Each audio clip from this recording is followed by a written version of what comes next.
So the other day we had two potential customers show up to the shop. One was the most ideal customer, the perfect fit for the type of customer that we want in our business.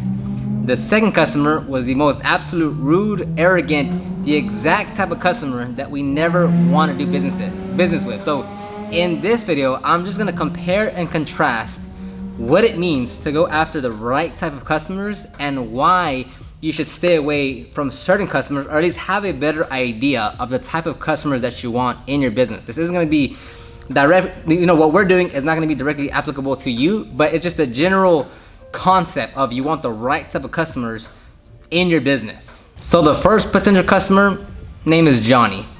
And Johnny called us asking for a paint correction, ceramic coating, and partial clear bra on their vehicle. Now we don't do clear bra installation or any PPF type related services, but he wanted a correction and coating. Now that job on our part with the correction and coating is gonna be, I wanna say like $1,200 to $1,400. Then the second customer, we'll call him Bobby, he was coming in for a mini interior detail that would range between 80 to 120, and he wanted some scratches removed on the outside of his vehicle. So in total, let's say Bobby, his services would have been $300 in total, whereas Johnny is worth, the services are $1,200, $1,300, right? So with Bobby, the second customer, with Bobby, the range for the interior cleaning was 80 to 120. When he got here, we inspected the vehicle and we told him it was gonna be $100.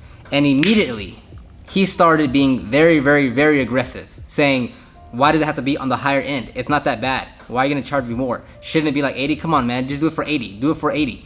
Right? So he's being very, very arrogant and almost aggressive towards he's literally said these words, why are you ripping me off, man? It's not that bad. Just do it for 80, right? Talking to us like that, right? Then we started quoting the outside of the vehicle for all the scratches, and there were tons of scratches on there. And we said it's gonna be 30 for each scratch. Dude, you're ripping me off. Come on, man. Why do it? Just bundle everything together and do it for $100. Come on. What the heck, man? Like, why are you charging so much? You're ripping me off, man. Very, very aggressive and arrogant, like talking to us like that. Well, not to me, but to Lex at the time. And he didn't like the prices, right? We had told him the prices over the phone, but when we got here, we were gonna finalize the pricing. And from start to finish, he was being very rude, very arrogant, almost aggressive with his attitude, thinking like, hey, it shouldn't be 100, it should be 80. Hey, come on, just bundle everything together. Just do it for 100, man. Just do it for 100. Bobby, basic services, lower end of the pricing based on as what we charge here for our services, and he's fighting tooth and nail for every single dollar, for every single service. He wanted all the scratches worked on and the interior cleaning. That was not as per what he said it was, for $100, right? Whereas Johnny, Johnny the first customer, Johnny came in, we did a test spot, we quoted, let's say like $900 for the correction, and then like $300, $400 for the ceramic coating. I don't know the exact details, I'm just giving you a rough range. And he said, okay, we'll book it in. Next Saturday, coming in. No fighting of the price, no saying, hey, well, why is it over $1,000? No, nothing. There was no resistance on his end of the price or anything. We talked to him over the phone. I gave him a quote. He already knew it was going to be around the $1,000 range. He came in, we did the test spot, we answered a few more questions. He said, okay, cool, I'll book it in for next Saturday. All of those two customers, which one do you think gives you less headaches, gives you a better time working with you, is much more fun and flexible to work with you, and that's the type of customer that you want in your business? Which one do you think it's going to be? Obviously, Mr. Johnny over here, because Bobby is the most unideal customer that you want. And look, even after he left, right? Because we were like, hey man, we just can't do the pricing with you. We just can't match. We're not trying to price match you. Like, our pricing is our pricing. And as he left, he sends us a text message saying, hey, if you do everything for $170, I'll turn around right now. And we told him, no, we're sorry, we're not doing it for $170. Then he calls us. Right, and I pick up the phone because I'm like, dude, this guy's I'm not gonna deal with this guy. So I pick up the phone and he calls back and I'm like, hey, and he keeps on saying, hey, okay, let's do it for 180. I was like, no, we're not doing it for 180. Okay, what about 185? Just bundle everything together. I was like, we're not doing it for 180. And I was still being professional and courteous. Say, hey, I'm sorry, I completely understand. You drove however long. We can't do it for that pricing. And finally, he's like, all right, how about 200? Damn, let's do it for 200. And at that time, I was like, no, dude, we're not gonna work with you anymore. Like, you're getting aggressive. We don't appreciate it. We're just not gonna take your business anymore. And after that, he hung up. And it's like, okay, even if we were to do it for $200, do you think he would have been happy and satisfied with the results? Absolutely not. That type of customer that has that mindset that wants every single little thing taken care of for the minimal amount of money, even if he gets, even if you get him to pay the price that you quoted him, they will nitpick every single last thing, and it'll be such a headache to work with that customer. And they'll probably be, I can guarantee you, he'd be looking over your shoulder the entire time and inspecting everything. Say, hey, what about that? Hey, what about this? Hey, what about that? And if you go anything against what he's saying, it's gonna be more resistance, more rudeness, more, So it's like with that type of customer, you don't deal with. If they give you red flags over the phone, because even over the phone, like before he came in for the appointment, he was getting aggressive. He's like, hey bro, you better not be ripping me off. Hey bro, like he was talking very aggressively. So when any of that happens, you cut that person off. You're not gonna take them on as a customer. You are simply not. They will be more of a headache and a hassle, and it's not gonna be a pleasant experience. On top of that, he showed up 30 minutes late to the appointment.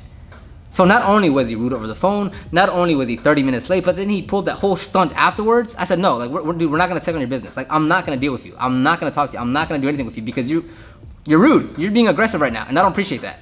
So like with that type of customer, any type of customer that falls within that vertical of like, man, like their attitude and this and that, you don't take them on. I don't care what they're charging or what you're charging them. Right? If they're fighting on price, they're fighting on service, you're not gonna take on that customer. Like ever. Don't do that. Even if you're struggling with money, it's gonna be such a pain that it's not worth the headache. Versus Mr. Johnny over here, right? He called super, hey man, I just got this vehicle from the dealership, yada, yada, yada. What's gonna be? Okay, cool, I'll come in for a Tesla. Okay, cool, I'll book it in. Okay, great, I'll go next Saturday.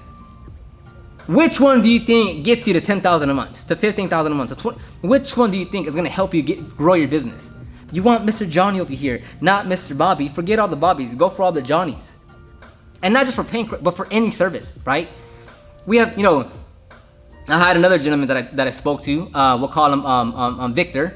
And Victor, it's on I don't even know. But anyways, I told him, hey, look, it's gonna be between 280 to 350 to remove the overspray. All right, buddy, let's book it in.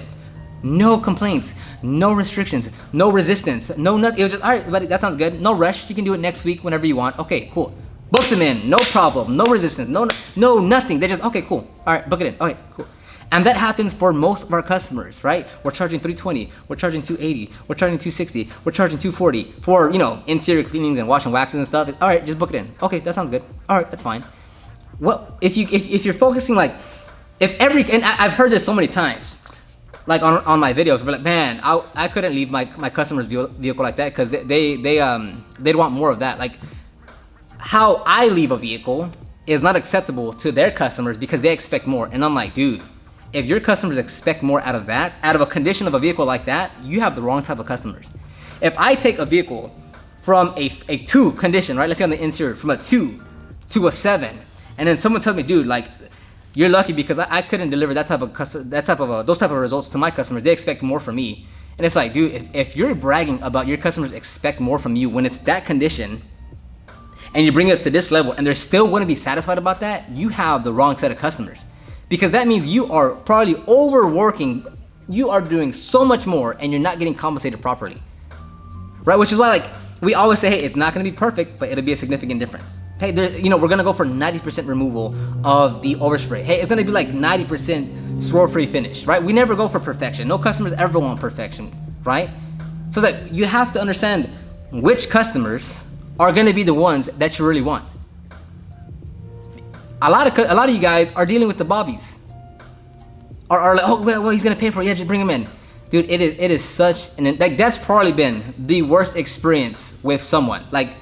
Actually, not probably. It has been the worst experience with an individual in the last 10 years of me in business, of us like dealing with customers. That's been by far the worst. Like, I would never work with that. Like, if we're just not working with anyone like that. Like, I don't care what you're paying. I don't care I don't care about nothing. Like, if you're gonna come with that type of attitude, that aggressiveness, no, like, absolutely not. Like, leave a 1-star review, bro. Yes, I'll happily take that 1-star review. Like, get out of here, dude. Like, you're not fun. You're not cool. You're not a pleasant person to be around. And you really have to understand that, like you're not gonna get everyone on the books. Some people will be arrogant, will be rude, will want it their way, and if they want it their way, you don't deal with them because it's just a big hassle to deal with. So I don't know how long this video is, but I'll end it right here. Let me know your stories. What's the worst story that you've had in your business, right? Leave that in the comment section down below, because it was another video where we damaged a customer's vehicle, and a lot of you guys shared your stories. And I was like, oh, okay, everyone, there's quite a few stories in here. So share your stories of your worst customer experience in the comment section down below. That way, other detailers that read it, like, oh wow, and hopefully it has a little light bulb moment for someone to say, oh, okay, you know what? I deal with customers like that. Maybe I shouldn't get those customers in, because trust me, you don't want bad customers. You want the good customers. You want the great customers that are happy to pay your prices and will even give you a tip. So I'll end it right here.